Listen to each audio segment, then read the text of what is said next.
Is it playing smoothly for you, Madden? Yeah. Oh, thank goodness.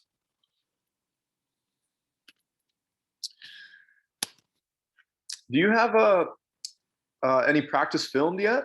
Do you have any tape that we can watch? No, I don't think so. Okay. See if you can maybe get access to any sort of film from your school. I think that would be really, really helpful just in your overall development. And hey, the worst thing your coach could say is no, right? So even if it's just the varsity coach, maybe you can ask him, hey, I'd love to be able to watch practices on tape. If you film them, it would really help me learn. Worst he could say is no. But it'd be cool to be able to learn your varsity's offense and understand how to read, your varsity's defense as early as possible, right? Yeah. Okay, so we're watching the two teams from Europe, actually. The Wroclaw Panthers and the Stuttgart Surge. They had a really good game last week against each other. And they run a spread offense. Unfortunately, dude, I don't have any like wing T tape, I don't think. Or because that's what you guys are running, right? Yeah. Okay. Since you're the only person still in film right now, we are expecting 3 others. I don't know where they're at, but again, I guess I can ask just like I asked on Saturday, is there anything that you would like to go over? Any questions you might have within your offense, or just any football related questions? No, I think I'm good. Okay, let's go move forward then. Okay, so what's great about this is I know the plays, so I can kind of tell you what's going on before we even have to watch it. So we have pray left, which is a double post concept. Very common concept ran in football. And that's the front side of this play, the double post concept. And right now, I'm looking at a possible too high safety look and possible middle of the field open. I'm not sure yet. But I see 2 safeties here. And I see one deep corner, or one that's a little deeper than the other, but they're both off. And what is consistent about the eyes of the entire secondary? Looking at the QB. Okay, so what are we thinking, man or zone? Zone. Okay, so we're thinking zone. And that's just, we're looking at the secondary. We're thinking, we know it's a pass play here. Are we protected?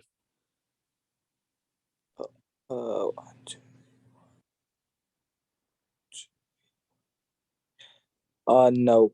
Actually, yeah, we're protected. 6 for 6, right? Yeah.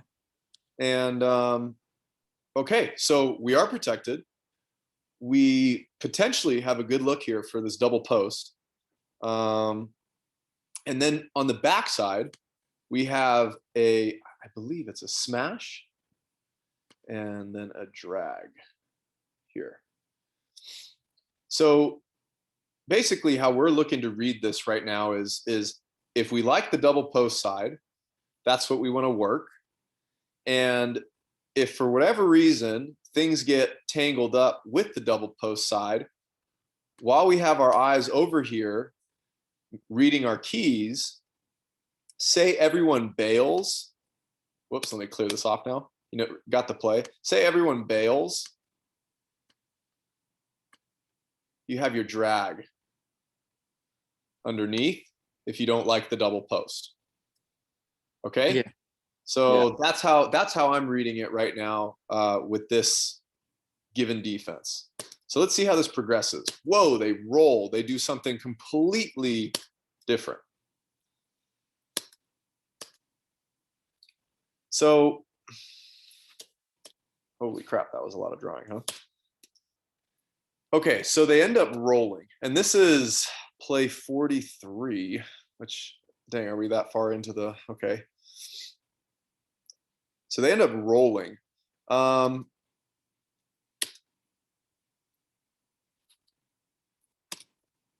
This backer blitzes, who would otherwise potentially sink into the flat, say if it was like a cover 4 look, because and let me actually revert back really quick to the secondary before we move on to the play and how we're analyzing this defense.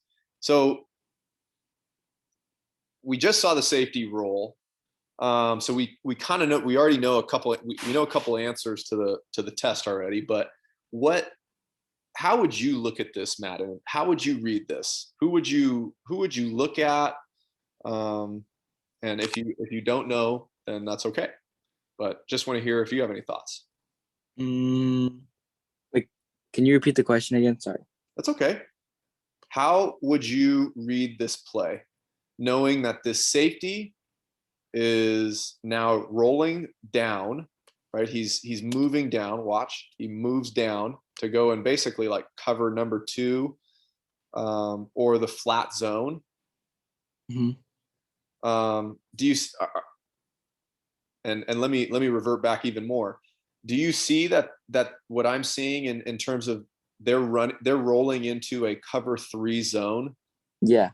Yes. Yeah. Right. So this strong safety is rolling down. Yeah. And he is now the flat defender because that backer just blitzed. Yeah. Okay. So flat defenders, when pressed vertically, he just gets left, huh? Yeah. Okay. So when reading this play, double post, what I'm thinking pre-snap is there's 2 high safeties and the middle of the field is open. Mm-hmm. So my first inclination or my first decision when I take my read, because I want to work this double post side, because whoops, that's a terrible post, but I think you know what I'm talking about. I want to read the backside safety to the front side safety. So the backside safety to the front side safety, this guy now. Okay. And so as soon as I bring my eyes to the backside safety, where will I see him go? To the middle of the field. Okay, to the middle of the field. So what is that going to tell me about my routes now on the left, on the play side, the double post? What's it telling me about him? Because what zone is he attacking with his inside post? The middle of the field. Okay, so what's that telling me about route number 2? He's not going to be open. Okay, that's a very, very good thought. However, now, and this is like the game of football, right? This is like, I guess, players, receivers need to be able to see zones and look at the zone he ends up going to. I mean, is he open? Yeah. Yeah, he is, right? So what I would say is when we and I'll go back one more time with the double post concept. Do you know the difference in terms of like what type of throw is maybe being made to the inside post versus the outside post? What's the difference in throws? The inside post has to be put on a line. Mm-hmm. And the outside post, you can put a little bit more air on it. Perfect. Love it. So knowing what we know about our pre-snap read and where we're bringing our eyes to first, we see him go to the middle of the field. But does he gain a lot of depth when we're looking at him? Yeah. So depending on how long you're willing to keep your eyes on that backside safety, let's see, I think as soon as you see him start to backpedal, it can give you confidence to be able to throw that post right out of the break. Yeah. Now, if you don't like it, which he doesn't here, and hey, you could argue and say, hey, I looked at my read, middle of the field was closed, so I passed it off. Where I would go to next is my drag. That's where I would go to next. I would think to myself, okay, let me wait and see if the drag is going to pop open. Let me see and wait if the drag is going to pop open. Because you can do that, and you can also, if you like your matchup, with your outside post, then you can take that shot too. However, think about where we are on the field right now. Do we have as much room to be able to throw the football as I guess normal? No. We're on the 25-yard line, right? Yeah. So I guess that's going now back into situational awareness in regards to this outside post, right? We don't have as much room to throw this. However, I think in your situation, at your level, you should have enough room to throw this. But it's not going to be one of those super deep shots, right? It's going to be one of those balls that's maybe more of a 2 ball. Yeah. Yeah. Yeah. And thrown because this safety has taken that inside route. And honestly, man, this safety just makes a really bad play. And that's why this route is open. He just completely whiffs, right? Yeah. He completely whiffs.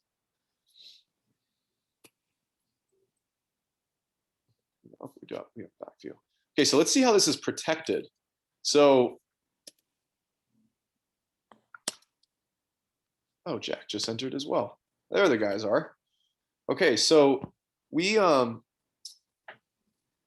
Madden, we said earlier that we are protected. We got 6 guys in the box, 6 threats, 3 down linemen. Yeah. This left tackle does actually a really, really good job of recognizing this outside blitz. And let's learn to appreciate this play by this left tackle here and this work by this left guard. This is a good teammate of mine, Murilo. He's from Brazil. Really, really great player. If you guys didn't know, Brazil has American football. Yes, it is out there, and they have games with thousands and thousands of fans. It's pretty nuts. But anyways, this left tackle here and this left guard do a really great job of sliding left and working 2-1 or 2-on-1. Right, so this left tackle is just using his right arm to just help out that left guard, help him do work, and now we've got a one-on-one matchup with both. What's unfortunate is that our center loses, and when you get interior pressure, it really, really creates problems for the quarterback. That's what the defense wants to happen. The defense wants to be able to create interior pressure to be able to get you out of the pocket. Now, maybe you could argue that quarterbacks like Lamar Jackson, or I'm going to go back and say a name, Randall Cunningham. If you guys don't know who Randall Cunningham, you guys need to know who Randall Cunningham is. He is a stud. JJ, I have no doubt in my mind that you know who Randall Cunningham is, because you've just been involved with the NFL for your whole life, which is pretty awesome. And you are probably going to be an NFL historian one day after you're done with your Hall of Fame career. Anyways, moving on to the next play. We have drive left. Drive left. So drive left, we have a free access 10-yard out. And what that means to me is, hey, if this is open, throw it. If this is a good look, throw it. Then we have a drag by number 2. well, I guess in this case he's number 3 because his running back is pretty far out. You could argue that he's a receiver. So I don't know. Depending on the offense, I would say he's in this situation, this trips look here, not counting the running back. He is the number 2 receiver. So that drag is coming across. And then we have a dig by number 3, or a 10-yard basic route. That's what it's also called. And to be honest with you, oh my goodness, I believe he has a post. I could be wrong though. I honestly, I kind of forgot. Anyways, so pre-snap, we have the play, we have drive. Drive is a high-low concept, high-low. And like I said earlier, this is still our number 1 read. If this out is open, let's take it. So we have NFL hashes here, which are a little bit closer together. That's just right middle and left middle for you guys in high school. This is a throw we need to be able to make, especially in this situation here with this off corner.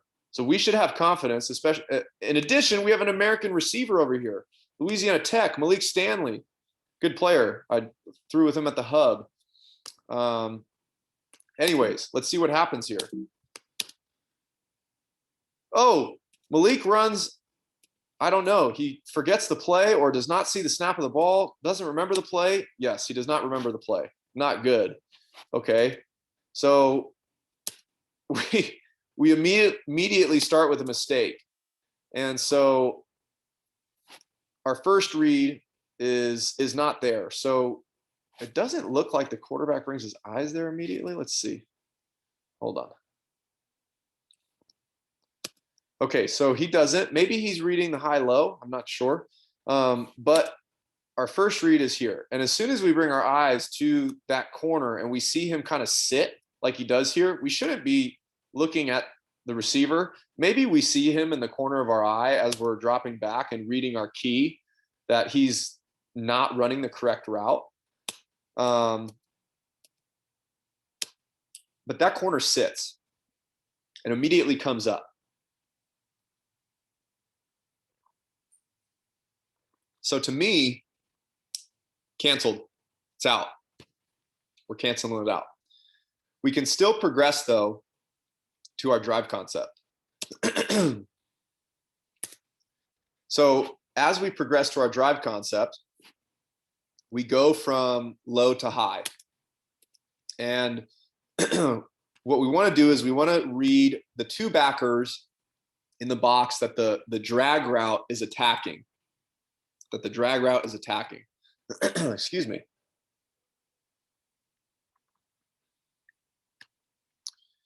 And we high-low with the dig. So as we bring our eyes over to the 2 backers, 1 and 2, that the drag route is attacking, what do we see them do? Go with the drag. They take the drag, right? We should be throwing our dig here. However, we're in another poor situation, unfortunately, and the dig route is not running flat, and he's not really attacking the middle of the field. He's running his route as if he's not expecting the football. And unfortunately, this is going to be something that you guys see a ton at your level. And as a quarterback, I think it's really important. I know, I think people like Jack and maybe even, well, all 3 of you guys, maybe I'm repeating myself, but it's extremely important to, I guess, politely bring these types of things up. These things can't happen, especially in game 3 of the season, right? We have all camp, and these are the times right now where they need to be corrected. They need to be talked about. And if you don't feel comfortable enough to talk about it as an offense, because maybe you feel like you're going to hurt some feelings or you're going to piss your coach off, right? Talk to your coach about it privately after practice, and just one-on-one, right? And if they don't want to do anything about it, then you're kind of, you're SOL, which means poop out of luck. I'll just keep it kosher. But they're super important when trying to create the best form of offensive chemistry. Those little things, correcting those little things. Okay, we have stitch. We're gonna go to another pass play here. Go to another pass play. Jack, are we protected? Yeah. Okay. Do we think we have the same look on each side of the field? And is the middle of the field open or closed? Open and no. Okay. So we have stitch. Stitch is, it's mirrored on both sides. This is an MOR. JJ, what does an MOR stand for? Please, no one else answer this. And JJ, if you don't know, just say, I don't know. It's okay. You don't. I don't. Okay, Madden, what does an MOR stand for? Mandatory outside release. Would you like to explain really quick what that means and why a mandatory outside release is extremely important on a play like this? Or I'll give you a hint to this question, a play like this. It's important because you want to take someone out of the play. Want to take one of the DBs out of the play.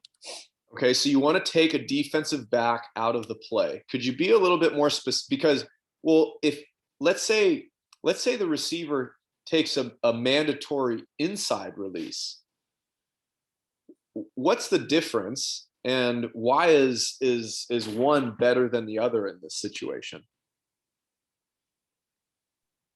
I'm not too sure. Okay, that's okay. Jack, talk to me. Alright, so the reason you want to take a mandatory outside release on a streak or a MOR and a 5-yard out is so that you want the eyes of the DB to, if you take an inside release, the DB can look at your out route and your MOR, or I guess not MOR because you didn't go outside, but if you go outside, the DB has to make a choice. So if he sits on the out route, you just hit a hole shot or hit a streak right over his head.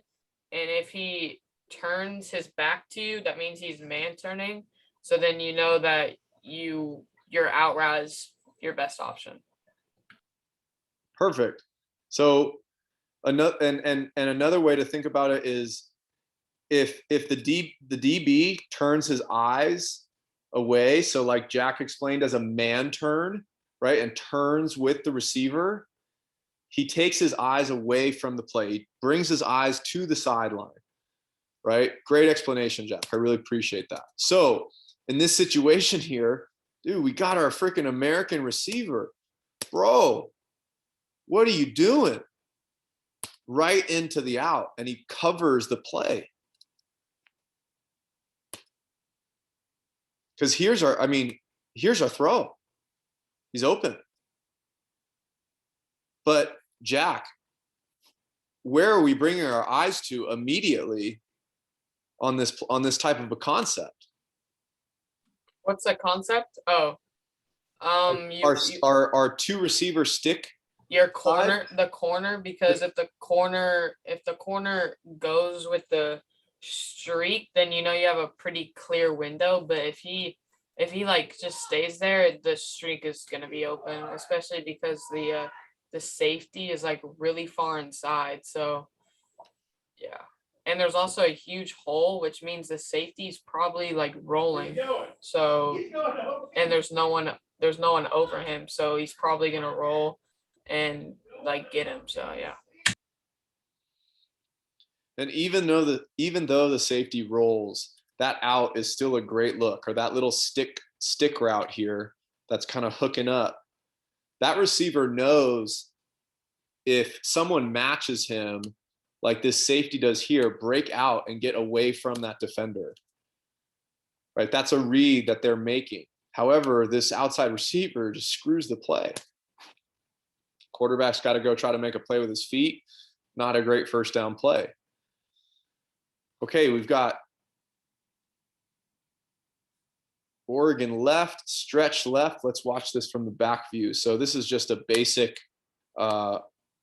stretch play, outside zone. We're just trying to reach block here. That's what these blocks are called, or zone slide, whatever you want to call it. It's freaking players are moving. They're trying to get over to the left, and here I guess we get a down block by the tackle. So we go here, and then everyone else is going.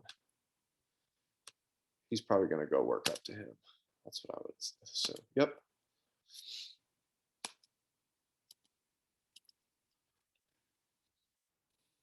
So why doesn't this work? Let's see. I think, well, the center actually does a decent job. He doesn't necessarily. I think the center could chip a little bit more, especially since he's head up. That's a tough play for the guard to make if this center just completely lets the nose go, or that's zero technique. Okay, so just a little bit more of a chip by the center to allow the guard to get over. I think the down block is good. But let's watch who makes the play. Dang.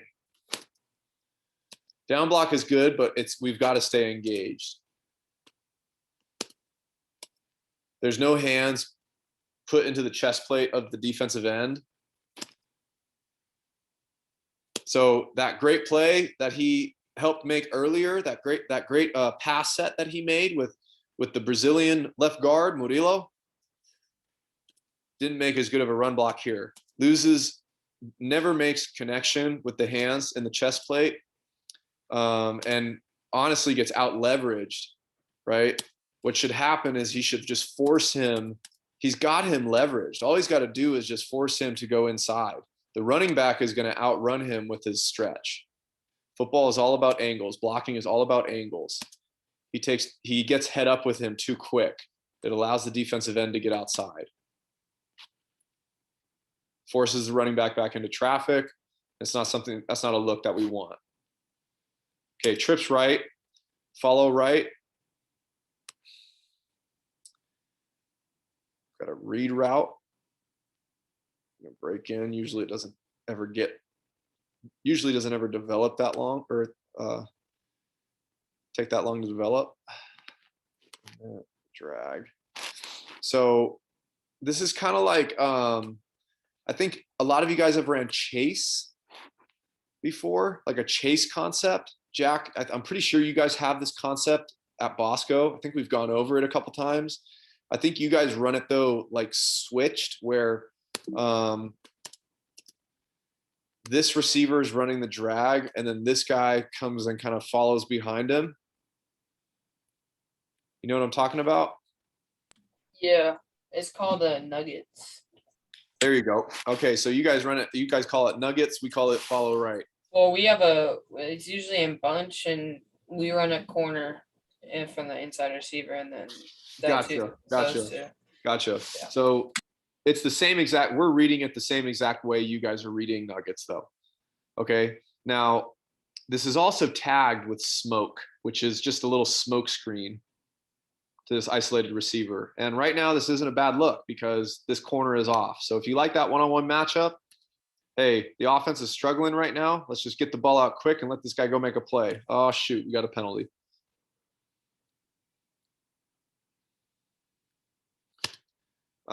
We are protected. I see 6 for 6.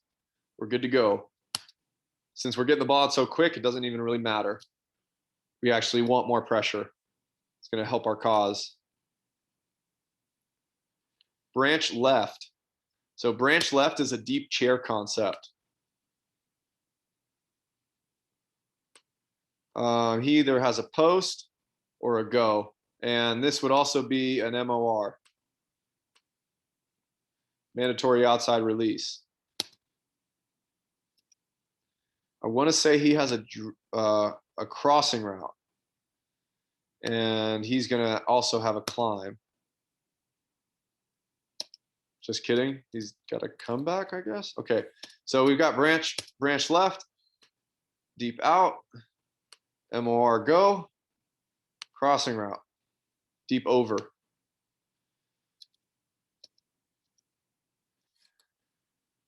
And we're 3rd and 13 here. And are we protected?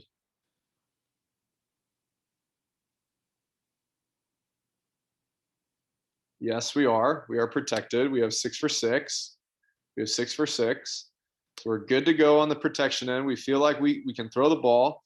All of our defensive backs are off. They're all on one level. This is oftentimes called a fence coverage, where they're literally like playing it like they're a fence in a yard, right? They're all on one level. They're protecting the sticks. They are protecting the sticks. However, oftentimes this coverage is ran with a 7-man blitz, or it's if these guys feel like, hey, we're better than your 6, this is a really tough defense to beat. Really tough defense to beat. Because what these guys can do is they can just play the sticks, they can just play underneath and know that one of these one-on-one matchups are going to win. So you see here, this corner is just sitting. This safety is just sitting. The safety is just sitting. They're all sitting on one level, right? Because they are trusting that their pressure is going to get to you faster than you can get the ball off. In this situation, I think you could argue that the quarterback could potentially make a little more time for himself, but it looks like they're just trying to get this out route thrown, because this receiver completely stops and goes to block this corner. Unfortunately, the ball gets tipped and we don't know what the result of the play could have been. But if you see that type of a coverage, that fenced look, especially on a 3rd and 13, where the defense knows, like, okay, hey, we could put a lot of pressure on this quarterback right now and force him to get rid of the ball quick. We'll take that 6 to 7 yard loss on defense because we know you're still going to punt the ball, right? So they'll play that type of a technique to limit you in what types of plays you can run against them.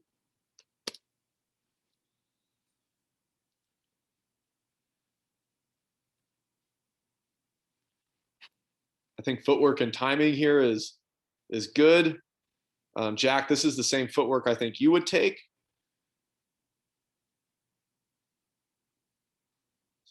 Man, they just released this guy. He got a little banged up and no longer with the team. They signed another guy.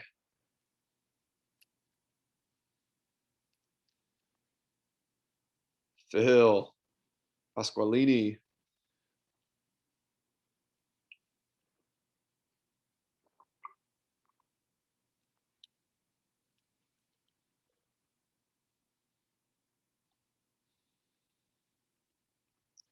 We go Madden, JJ.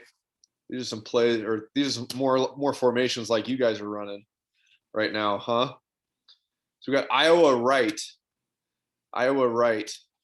This is just an inside zone right.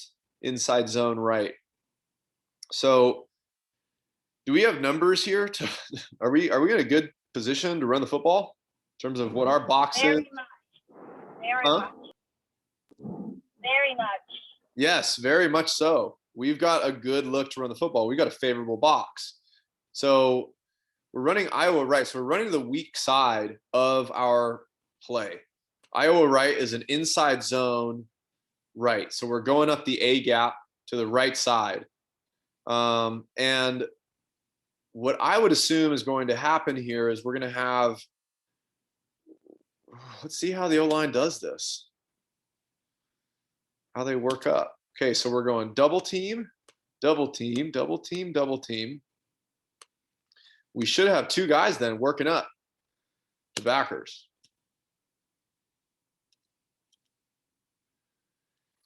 And oftentimes an inside zone is we get a cutback. We get a cutback to the backside B and potentially even C gap. Because what happens is if, in a sense, if you get lucky and the defense over pursues play side, especially in this, I guess, strong left formation, you're going to have a really, really big wall that allows for the running back, or I guess the offensive line, to just seal the defense, like what happens here. And this is only a 6-yard gain, but that's a great run. I mean, shoot, if there was an NFL back that was averaging 6 yards a carry, he'd be the MVP of the league, no doubt about it.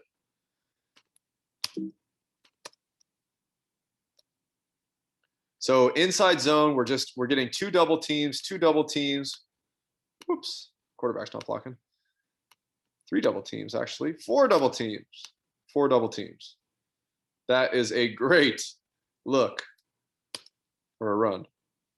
That means that we have 4 players that can work up to the second level, untouched.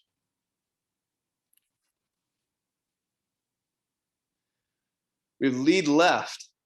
This is just an ISO play. An ISO play. ISO should be ran towards the 3 technique. It should be ran towards the 3 technique. In this situation, I guess you could say that he is the 3 technique.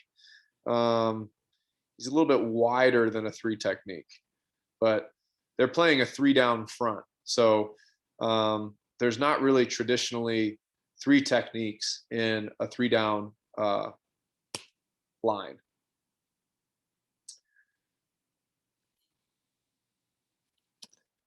So just like JJ said last time, we have another favorable box.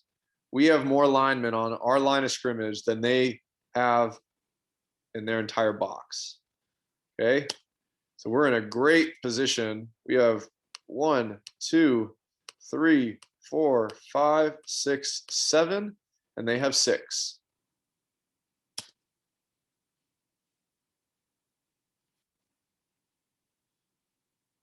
Another 6-yard gain. Right on.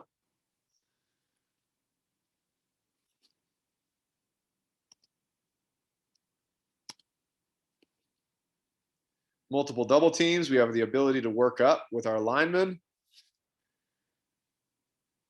And ISO is I mean, it's an inside run. The line is making more of a, I guess, a forward movement rather than a slide right or left at a diagonal.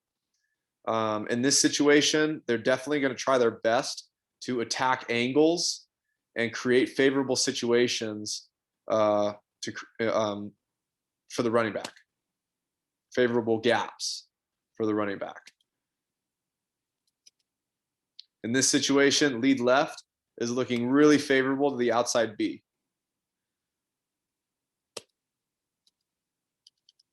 And 43 makes a heck of a scrape. Whew, to fill.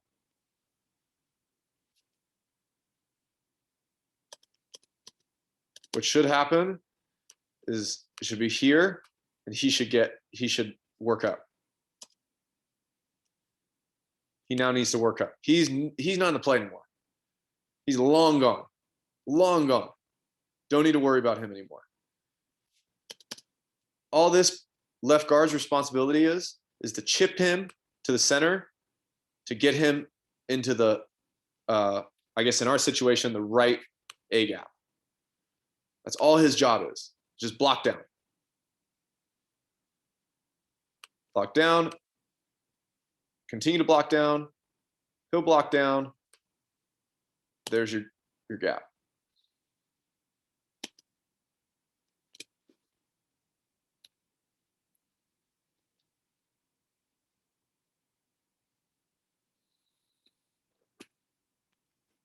Okay, we'll finish with some pass plays because no one has said a word, and I don't know. I feel like I'm boring you guys with run plays.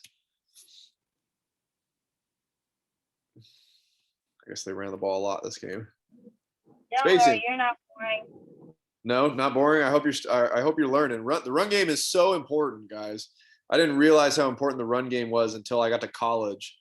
I didn't know anything about the run game. I don't even think I did not know my offensive run plays in high school. Like, I did not know the blocking scheme. I knew the play. I knew I was supposed to hand the ball off. It was supposed to go left or right. So you guys are no one was talking to me about, blocking schemes or how the offensive line was blocking this given play. I didn't know any of that stuff. Bubble. Mazan. Guy's a stud. So bubble footwork. Guys, this is one of those plays where you rarely get a chance to get laces. You're really just trying to get this ball out as quick as possible. However,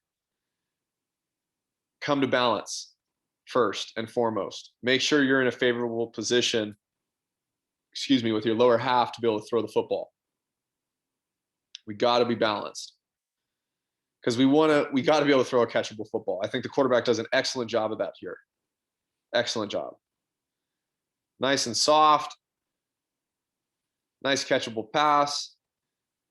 Because the bubble, and I'll say this from experience, running it countless times when I was playing receiver at James Madison, it's not an easy ball to catch at all, especially when you rifle it at them. Now, I've had some coaches that have told me, hey, you got to rip that ball at them. They just got to catch the football. But shoot, if you have the opportunity to put a little touch on it, just make sure it's a nice, as long, it's got to have some pace, right? But nice and easy for them to catch, because it's not an easy angle for them to be running at to catch one of those really big bullet passes. And if you're a little inaccurate, man, sometimes that thing will just bounce right off their hands. So I guess, especially with those short bubble drags, swings, touch, add a little touch to that pass. The receivers and the running backs will be very thankful. All right, Phil, there you go. So we got a little outside run here. This is Oregon right taxi. It's just just think of it as a big stretch right. Big stretch right. You see this whole line is just rolling right. Watch it from the back view here. We've got a favorable box. We've got 5 for 5 in my eyes right now. So we could run inside or out.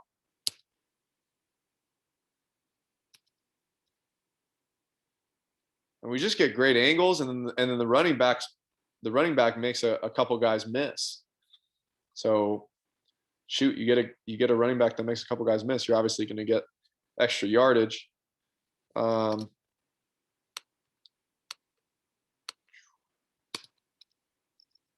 There's a good seal. Ooh, that's a great seal inside. Is that a receiver? Hold on a minute, because if that is a receiver, that's a great freaking block. Oh man, that's a good block. Okay, I think he kind of gets. Hey, I'll give him the benefit of the doubt. That's a great block. He seals this backer inside. Our goal is to try to get as many defenders to go inside of us as possible, so that we can win outside. Right, Jack? What's the responsibility of the corners? What is their number one responsibility? Don't let anyone outside. Do not let up outside. Do not let up outside. If we can get the corner to let up outside, if we can get a linebacker to let up the outside linebacker, that strong safety, that nickel, whatever you want to call him, this guy right here, I think he's outside linebacker. If we can get him to let up outside and commit in, ooh, we're in a really, really good spot.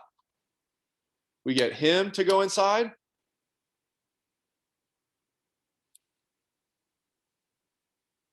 And since the offensive line gets a good angle on the D line, man, we're set. Because shoot, we got a one-on-one matchup with the corner, and the corner he doesn't want any part of this. And guys, I talk about this all the time. Corners are not tacklers. Watch. Let's see how long it takes for him to commit to the run. Okay. He's going back. He's going back. He's going back. He's going back. All right. He commits to it. He doesn't do a bad job. Man, most of the time corners will take a lot longer to commit, and they'll try to navigate their way from the hit. They do not want to tackle. They are pass coverage guys. Fellas, do we have any questions from tonight? No. No. No? JJ, you good?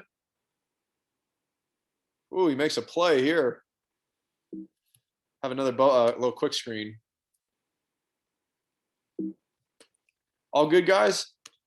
Hey, if you don't have any questions for the high school guys in LA, I'll see you guys tomorrow. Madden, I'll see you Saturday. JJ, we'll see each other in I guess next week for film, or if you can't make film, I'll see you in a couple weeks when you get back from your vacation, buddy. Take care, guys. Have a good night. Thank you, Coach. See ya. Thank you. See ya.